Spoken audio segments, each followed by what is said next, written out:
The local information you need to know. From the Heart Media Group newsroom and DeWittDailyNews.com, I'm Ben Hubbard with this expanded morning newscast.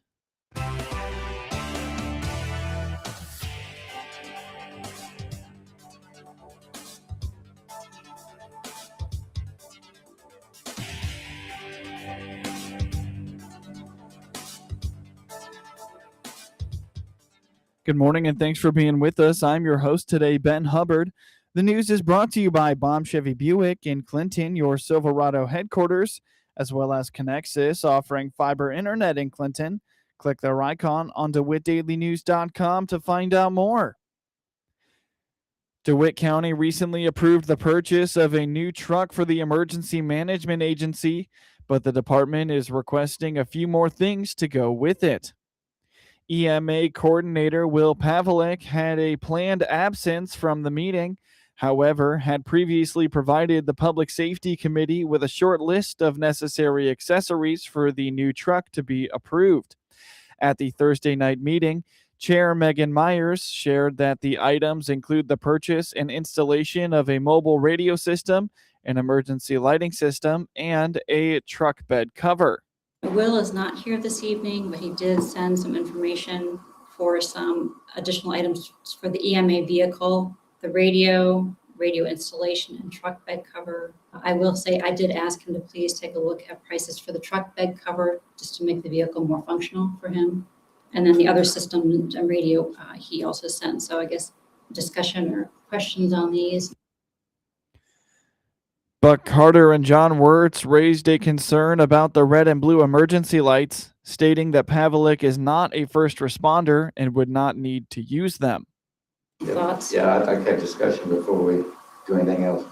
So the one that bothered me, I looked at, I'm concerned about is the light system that he's proposing to put on that truck. Yeah, I didn't think we were going to do that. And I don't see that vehicle as being the type of vehicle that responds to like police ambulance does.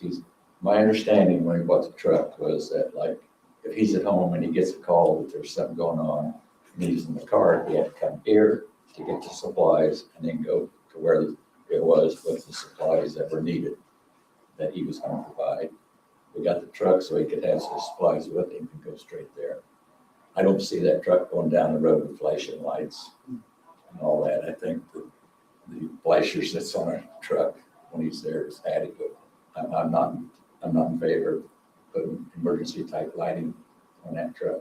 Yeah, he's responding to requests. He's not an emergency response, first responder type thing. So I would like to not purchase the lighting system. I don't have a problem with putting the radios in the truck or the bed cover. I think is appropriate. Concerns about the need for a mounted radio in the vehicle, in addition to the standard issued handheld radios, were also raised. With questions about these items, the committee decided to table both purchases to give Pavlik the chance to explain at next month's meeting. And the radio, is it a handheld radio or is it something that's going to be mounted permanently in the truck? I think the way I read that, it was a permanent mount. Permanent mount in the truck. They have a permanent mount. Yeah, and I don't know that that's necessary. Well, I think a handheld would be more handy if you're out on the scene. My experience when I used to have a truck and respond to emergencies, our truck had a radio in it, but it was the handheld we used because we had it with us in our pocket. That was usually what we used rather than truck radio. I wish he's here so to respond. Yeah, I was going to almost say, I wonder if we should table that, because my question about the radio is it a handheld and then part of the radio installation allows it to transmit better? I mean, I guess I thought about this and thought the truck bed cover seems pretty straightforward, but the other two, I almost wonder if we should table those until we actually have Will I think that'd be a good idea. come to the meeting and be able to answer Because questions. he's here to answer the questions and talk about them. What the committee thinks. I think it's kind of at a disadvantage without him here to be able to I respond. agree. The committee did approve the purchase of a truck bed cover after a brief discussion about ensuring the cover would lock and be thick enough to secure items in the bed. And then I will entertain a motion to purchase the truck bed cover for the new EMA vehicle. So And my understanding, he was promoting the roll-up bed. that's what he told me. That Yes. was He talked about a hard shell, and I said, I don't think a hard shell is very convenient if you're gonna try to haul a pallet and it's sticking up here. Yeah. Like you said, don't Yeah. let it roll up out Well- there. Well, my understanding of looking at the bids is that the roll-up was the Correct. one that we were on a bid on. And I guess I need to double check, because I think the roll-up, my only concern with the roll-up would be if he is having to, for whatever reason, if he has to put the drone in there temporarily, is it secure and roll up? Can somebody slash that cover? I don't have truck bed covers, so I don't know how secure they are. I think remember the one he had was from Brown's, which was installed, the Brown's truck bed cover quote. The one from Brown's he sent that was installed is $1,175. But does it lock? I don't know. I can't. This one says it does. The committee hopes that by tabling the purchases of the mobile radio and light system at next month's meeting, Pavlik can provide more clarity in person on the necessity of those items. Coming up shortly on this expanded newscast, be wary of secondhand booking services for travel. For many districts, facilities are a constant topic in the effort to keep things modern, functional, and up to code. Cerro Gordo School Superintendent Dr. Emily Widener explains last fall the district had a health, life, and safety study done, which gave them a list of required updates from the state. Some of these are due to be completed in May, while others have a 5-year timeline. We just had our February board meeting, and we're always working on facilities just like every other school district. But we did have our 10-year health, life, safety study completed back in August. So we have a list of items from that we're required to complete by the end of May this year. We've got most of that already done and just kind of wrapping that up. But we also have items that we have to complete within 5 years. So one of the big things on that would be some tuck pointing work. We're going to get that scheduled here pretty soon. We also are looking at long-term facility planning. We're very fortunate that our buildings and grounds are in great shape. Our elementary, most of it was built in 2003, and we just had a big project here that finished in 2019 at the junior high school. Outdoor facility updates have also been discussed by the district. With 8-man football set to return to Cerro Gordo this fall, Dr. Widener says they are looking at possibly updating the concession stand and storage shed. But we do want to do some work on our outdoor facilities. We're bringing 8-man football back to Cerro Gordo this coming fall. Sure. So we'd like to look at a concession stand, storage shed kind of update. That building's pretty dated and not in great shape. So that will be something we'd like to look at for 2027. Turf is lovely, but it's very expensive. So I think we're looking at concession stand and storage, and then our press box could use an upgrade. But overall, our facilities are in really great shape, and we just are, kind of upgrading the last few things and trying to make sure that we're really fiscally responsible about doing that. When it comes to funding facility updates, Dr. Widener feels the Piatt and Macon counties 1-cent sales tax is crucial. That tax accounts for around $250,000 in revenue for the district each year. It's really crucial. I can't imagine trying to update facilities without it, to be honest. We bring in about $240,000 in revenue between Piatt and Macon with that tax. And we use about $80,000 of it every year to abate one of our bonds, which saves the property taxpayers money. So I think that was a great decision by the board. That was prior to when I got here. To try to keep property taxes down and still upgrade facilities. But we're able to use that for repairs throughout the year. It's only for our facilities and grounds. And we're also able to use it for bigger projects. According to Dr. Widener, there are some potential updates that the community will notice, like new bleachers in the high school gym, and others they won't. No matter the project, it is all in the effort of providing quality opportunities for students. I think we try to look at what we are currently offering our students and what we may be able to offer them. Like I said, our facilities are modern and updated for the most part. So we've got some kind of preliminary numbers for things we'd like to do in terms of concession stand, outdoor bleachers, our indoor bleachers in our high school gym. are from the 1960s. They're still functional. They still pass inspections. But that is something that we might want to look at upgrading. And then you have the less exciting things like resealing the parking lots and playgrounds and things like that need to be done. We do have also our track. We have an all-weather track that we are resealing and repainting. We have to do that every 5 or 6 years. Not that fun to do, but something that's important to do to keep up with the maintenance on that. Right. So Yep. there are always a lot of things, kind of like owning a house. You're always trying to fix and maintain. To keep up with all the latest happenings and updates of Cerro Gordo schools, visit cgbroncos.org or find the district on Facebook. You're listening to the WHOW Morning Show. Let's take a quick break with a word from our sponsors. March into Baum Chevrolet Buick and march out with a new Chevrolet. This is Scott Baum from Baum Chevrolet Buick in Clinton and Farmer City. We have over 20 Silverados to fit your daily work needs in 1500, 2500, and 3500s in gas or diesel, all sale priced. Also, check out the Colorado pickup. This size and maneuverability may be another option as well. Chevrolet, together, let's drive. Baum Chevrolet Buick, right from the start.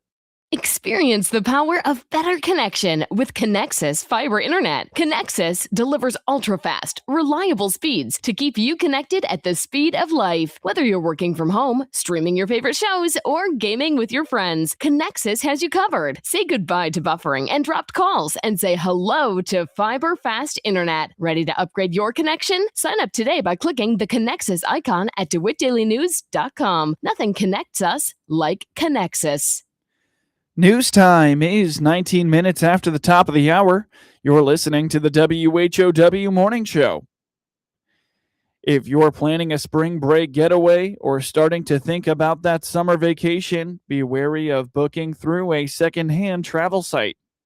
Connie Miller with the DeWitt Savings Bank indicates booking through one of those websites recently backfired for her. However, she was able to spot a potential issue before it happened again. I wanted to talk a little bit today about travel scams. Our family were victims of a couple. One of them I caught, thankfully was not a victim, but I thought it would be a good thing to let people know about because spring break's coming up. People are starting to book things for the summer. So I thought maybe we'd go through a few. But talking about like hotels and booking a place to stay. This happened to us. We booked on a website. I don't remember if it was Expedia or hotels.com, something like we got to the hotel and they said they didn't have our reservation. The girl said this has been happening quite frequently. And it was a big site, like I'm pretty sure it was hotels.com. I'm not 100% sure. We ended up having to pay for another room because we were there. We had nowhere else to go, but we never got our money back. So she said the way the process works is they're supposed to send the money to the individual hotel and they never do. It happens more often than you realize. Really? And so you don't have a reservation when you get there. Miller encourages simply booking your hotels through a hotel website. Additionally, with the advancements of AI, companies are seeing their websites being replicated, something Miller says to watch out for. It's okay to look at those aggregators, those websites to see what hotels are around the area. But when you're going to book, I would consider booking on the actual company's website, not one of those aggregators. So like Hilton.com versus HiltonHotels.com, something like that. So nowadays it's even harder than ever to figure out where you really need. So usually if you Google Hilton Hotels and then keep looking, you'll see a bunch of like ads or things for the official site and that will tip you off that that's the right site. Got it. But going along with this too, there's been people nowadays with AI, they can make fake websites really easily. So you have to be really careful that you are on the proper website. Right. Like American Airlines is literally AA.com. But people don't know that. They might go to a fake one that says AmericanAirlines.com when they're searching because scammers are now they're paying for Google ads.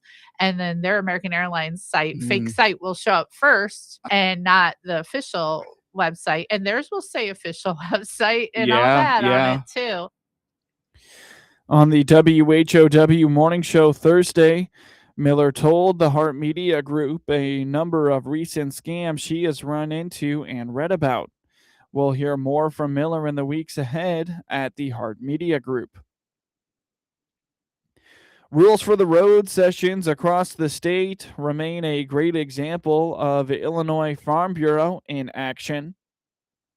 We've had great turnouts. We've probably had over 20 members at every event so far on average, and so it's been a great turnout. But yeah, we've talked about a lot of different things. We talk from what license real quickly. We talk about the license plate, the covered farm vehicle exemptions. We really get into the nuts and bolts of drug and alcohol, the exemptions of that, but also in terms of liability, is that exemption necessarily a best management practice? And just some things that I've learned over the years is when I did compliance work of the reality is in that space, the lack of trust that I have, just because of some of the things I've seen in the industry, and know that some bad things can happen. And so we really not only talk about the regulations and the rules and the exemptions, but we also talk about maybe what best management practices also that you utilize in your operation to try to reduce as much risk as you can. And I know that's awfully important to our members, I think. IFB's Rodney Knittel says a virtual session will be offered on March 19th. You can request the link through your local county farm bureau. Reflecting on a 37-year career as a county farm bureau manager, Steve Arnold is retiring from his Kane County position later this year. He says advocacy remains an important role for county farm bureaus. I think it's all about relationships. And so in that regard, it really has not changed. In order to be an effective advocate, you have to establish relationships with elected and appointed officials. Farmers are very, very good at that, quite honestly. And so in terms of the bigger picture, I don't know that it changes much. It's being comfortable in your own skin, being willing to go out and establish some sort of a relationship first before you ask for or advocate for an issue or an organization. Prior to Kane County, Arnold served as County Farm Bureau Manager in Kankakee County. Which corn-producing countries are main contributors to USDA's March global production forecasts?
Now for your local obituaries. Brian Howie Reeves, 78, of Clinton, passed away at 11:30 a.m. March 10th at his residence in Clinton. A celebration of Howie's life will be August 23rd, 2026. The location of the celebration will be announced at a later date. Calvert Funeral Home in Clinton is handling the arrangements. Memorials may be directed to Second Chance Pet Adoption. Eileen H. Voley, 98, formerly of rural Mount Pulaski, passed away at 10:05 a.m. February 26th at St. Clara's Manor in Lincoln, Illinois. Private family graveside services were Tuesday, March 3rd at Lena Cemetery in Chestnut, Illinois, with Pastor Nick Blackledge officiating. The family entrusted Calvert Funeral Home in Clinton with arrangements. Memorials may be directed to the Humane Society of Logan County. David Allen Church, 49, of Maroa, passed away at 11:28 a.m. March 11th at Flanagan Rehabilitation and Healthcare in Flanagan, Illinois.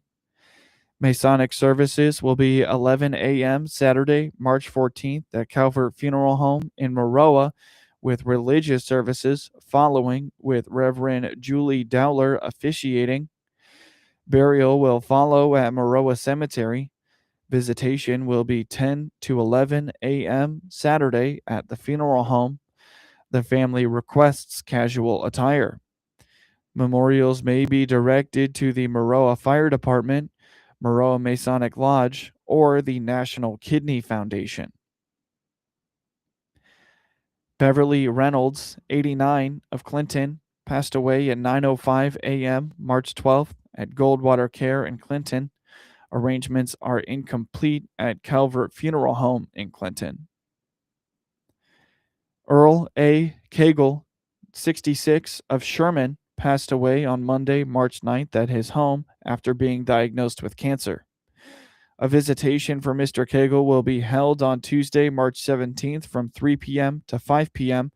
at the Williamsville Christian Church in Williamsville.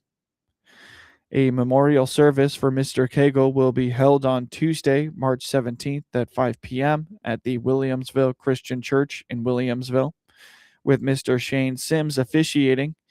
A meal will follow the funeral service at the church. Burial will be at a later date at the Edinburgh Cemetery in Edinburgh, Illinois.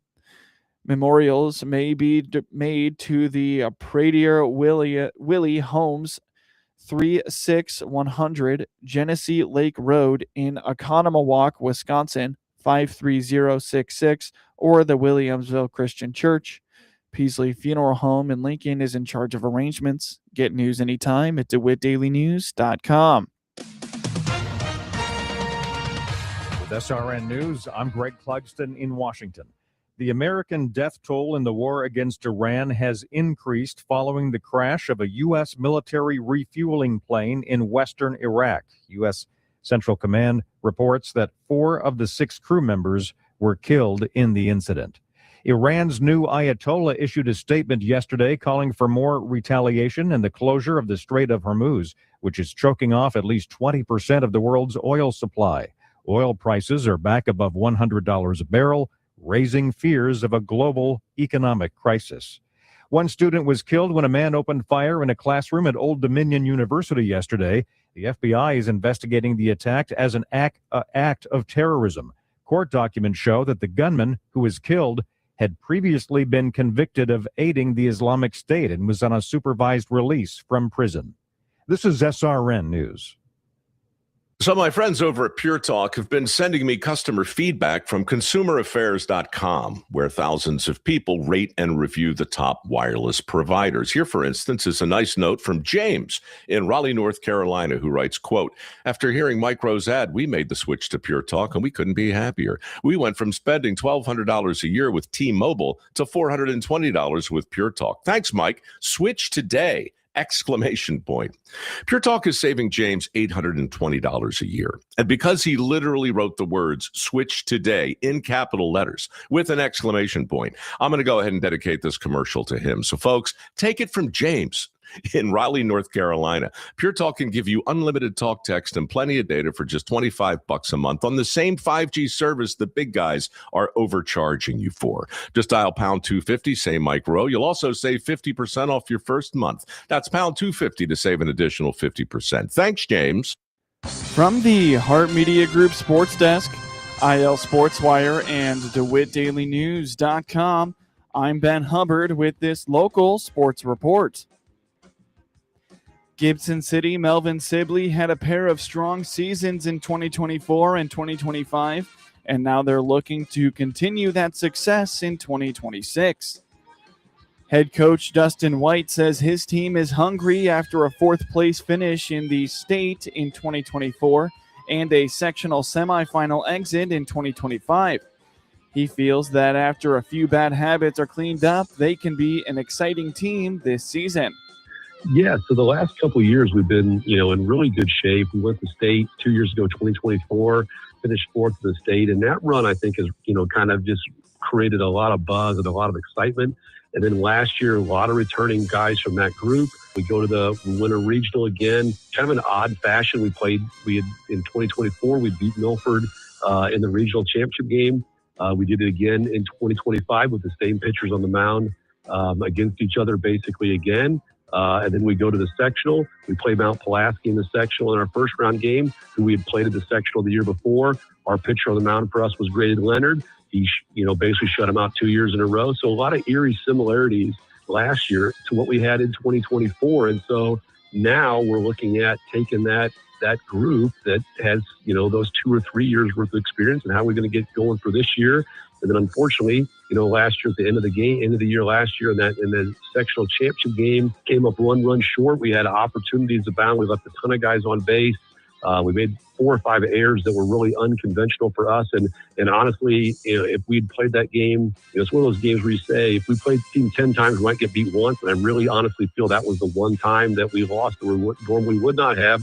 Just didn't have our best effort. One of the worst games we played in a month, and it just happened to be in the sectional championship game. So I think some of these guys are maybe a little bit more hungry after coming off a kind of a bad beat like that from what we ended up with last year. White feels that his players know what kind of hard work being a successful program takes. Not only are his 6 returning starters bigger and stronger, but they are also becoming better leaders. It's exciting. I mean, we've got a lot of guys that are, like you said, they're hungry. They're coming back. They know what needs to be done. They know what practice needs to look like. We've got 6 guys that return that were starters from last year's team, and they're ready to go. They're bigger and they're stronger. But I think now that we've got those kids that are in that boat that are now juniors and seniors, instead of, sophomores and juniors or freshmen and sophomores in that group, you've got older kids now that their leadership is starting to come out. They're a little bit more vocal in practice so far. And they're doing a really nice job kind of keeping everybody in line. And this is what you need to do on a daily basis to get where we want to be. And they're getting their at-bats, their swings in, and they're working really well in the indoor mounds and those kind of things. So, yeah, right now I'm pretty happy with our effort. Pitching speed and accuracy will be a strength of the team this year. He notes that his pitcher, Graydon Leonard, recently threw 91 miles per hour, which is not often seen at the 1A level. He adds that they have a lot of talent in their early week pitchers.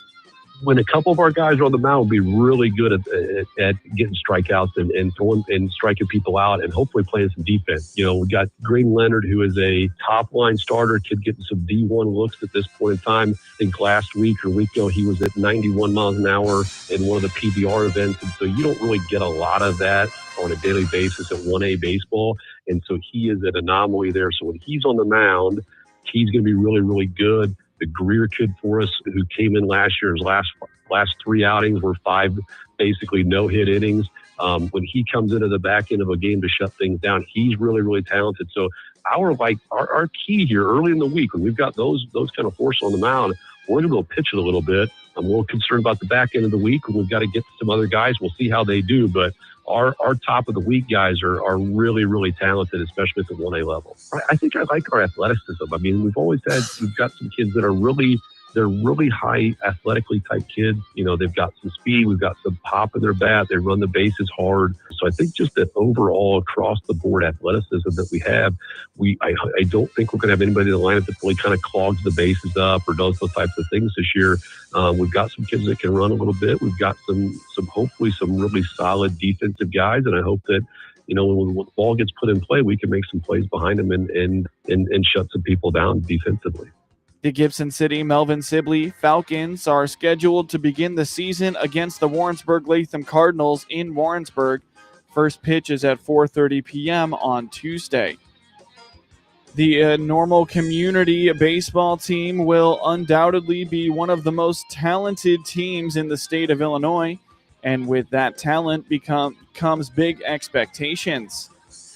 The Ironmen were on the cusp of a state championship appearance last spring, and Coach Ryan Short indicates that with a ton of experience and depth, the focus this year is preparing for the best of the best for when the postseason rolls around. Last year after we lost to Normal West, kind of mid-season, mid-conference season, by a really great day by Chase Reinhardt for them, and the facial expressions on our kids' faces after that game was really telling to me. Like, I went home that night and said to my wife that I think we're going to make a run, because they weren't phased at all. I mean, it wasn't like, oh, poor me, the sky is falling, the world is going to end because Normal West beat us 3-0. And Chase Reinhardt pitched a gem that day, and the sun's going to come up tomorrow, and we're going to get back at it. And that was a huge day for us. That next day of practice and moving forward from that was huge for us. Then we rattled off 20-some wins in a row to finish the season up until the Libertyville game. Yeah, and we bring back a lot of experience from that team. We also bring back a lot of guys who learned, leadership from the seniors that graduated last year as well. We had in the state semifinal game, we started seniors at 2 positions last year, so we're filling those spots in, and yeah, so we return a lot of position depth, guys that have gotten stronger since then, guys that have played a lot and hit a lot since then. So we are excited, optimistic for what our lineup is going to look like 1 through 9, and depth on our bench. And there's no secret that in high school baseball, and especially for us, it's about beating everybody's number one. In the postseason, you're going to get numbers 1 and 2 most every game, and those guys, number 2, 3, 4 at schools like Edwardsville and O'Fallon and Manuka and Maine South and all the schools, Libertyville, et cetera, that it takes to stand on that stage. You got to beat really good pitchers, and so that's something that we made a focus. Is that no matter what we're doing in practice each day, our mindset is we are preparing to beat the best. The depth for the Ironmen starts at the catching position, where Coach Short has 2 D1 commits and a junior who is highly regarded in recruiting circles in Illinois. Additionally, his pitching staff features a duo of D1 pitchers. We bring back a lot. We bring back a lot pitching-wise, and we added Josh Jones, who transferred to us from U-High. Josh was in Unit 5 as a junior high student and went to U-High his first 3 years and transferred over. So Gavin Swartz, Landon Corbin, Josh Jones, Jacob Engel, Beckett Weber, a junior Lucas Beatty. Yeah. We've got depth there that's going to help us a lot. We returned 3 catchers, Max and Drew Stevens, both Division I commits. Max will be headed to the University of Illinois at Chicago next year, and Drew will be going to Valparaiso.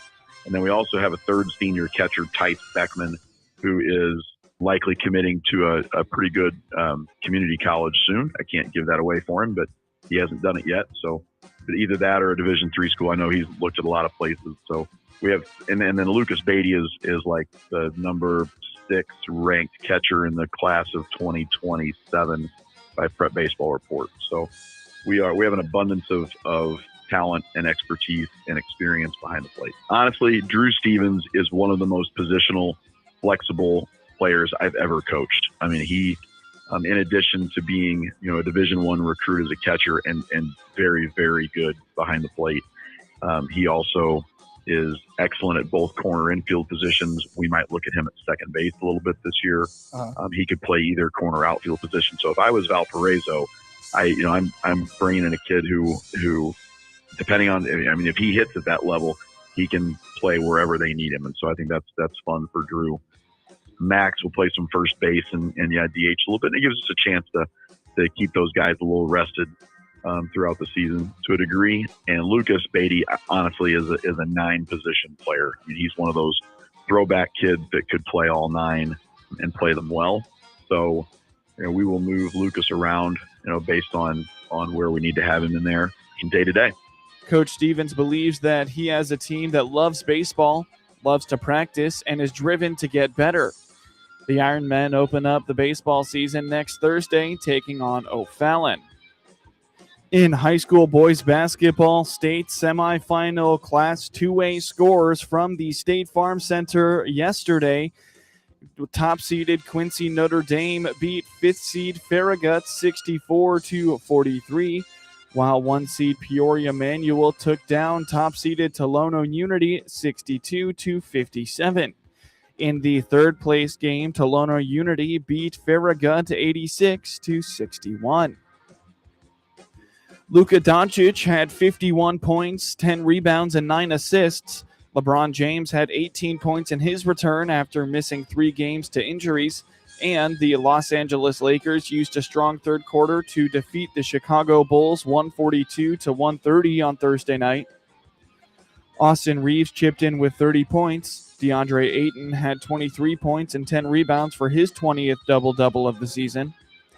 Josh Giddey scored 27 points, and Mattis Buzelis had 22 for the shorthanded Bulls. Giddey and Buzelis combined to go 10 for 20 from three-point range, finding their shot in the second quarter and keeping the Bulls in striking distance for most of the game. Chicago ended up 15 for 36 from deep. The Bulls visit the Clippers on Friday, while the Lakers host the Nuggets on Saturday. Connor Bedard scored off a rebound off a post at 3 minutes and 57 seconds of overtime to give the Chicago Blackhawks a 3-2 victory over the Utah Mammoth on Thursday night. Bedard, Tyler Bertuzzi, and Frank Nazar each had a goal and an assist, and Spencer Knight stopped 29 shots. In the 3-on-3 overtime, Alex Vlasic blasted a shot off the post. Bedard controlled the rebound and snapped it into the net. Dylan Gunther and J.J. Peterka scored for Utah, and Carl Vamelka made 20 saves. Bertuzzi tied it at 1 on a 4-on-3 power play 2 minutes and 18 seconds into the third period. Nazar gave Chicago a 2-1 lead at 9 minutes and 17 seconds to extend his point streak to a career-best 5 games. Peterka tied it with 6 minutes and 15 seconds remaining. Gunther opened the scoring with his 31st at 5 minutes and 47 seconds of the second period. Chicago visits the Las Vegas Golden Knights on Saturday night, while Utah hosts the Pittsburgh Penguins on Saturday night. Jimmy Snuggerud scored twice to lead the St. Louis Blues to a 3-1 win over the Eastern Conference leading Carolina Hurricanes on Thursday night. Snuggerud scored a tying goal in the second period and added a go-ahead score in the third for the Blues. Jordan Binnington starred in net for St. Louis, stopping 31 of the 32 shots that he faced. Pavel Bunchnevich scored his 15th of the season into an empty net in the final minute, and Dylan Holloway assisted on both goals by Snuggerud. Mark Jankowski scored for the Hurricanes, who had their 12-game home point streak halted. Brandon Bussey made 14 saves. Jankowski scored his 7th of the season after making a steal at center ice, moving around the Blues' Tyler Tucker and beating a sliding Binnington with a high shot for a 1-0 lead. Snuggerud tied the game less than 4 minutes into the second period, beating Bussey with a snapshot from the high slot. He added the tie-breaking goal with just under 5 minutes remaining in the third period, sending a shot beneath Bussey's blocker from close range. The Blues host the Edmonton Oilers on Friday, while the Hurricanes are at the Tampa Bay Lightning on Saturday. In scores from around the NBA last night, the Detroit Pistons beat the Philadelphia 76ers 131-109, while the Phoenix Suns took down the Indiana Pacers 123-108. The Orlando Magic beat the Washington Wizards 136-131 in overtime, while the Atlanta Hawks took down the Brooklyn Nets 108-97. The Miami Heat put up 112-105 over the Milwaukee Bucks, while the Dallas Mavericks beat the Memphis Grizzlies 120-112. The Denver Nuggets took down the San Antonio Spurs 136-131, and the OKC Thunder beat the Boston Celtics 104-102. In the NHL last night, the Toronto Maple Leafs beat the Anaheim Ducks 6-4, while the Calgary Flames beat the New Jersey Devils 5-4. The Florida Panthers found an overtime win 2-1 over the Columbus Blue Jackets, while the Tampa Bay Lightning beat the Detroit Red Wings 4-1. The San Jose Sharks beat the Boston Bruins 4-2, while the Washington Capitals beat the Buffalo Sabres 2-1. The Dallas Stars routed the Edmonton Oilers 7-2, while the New York Rangers took down the Winnipeg Jets 6-3, and the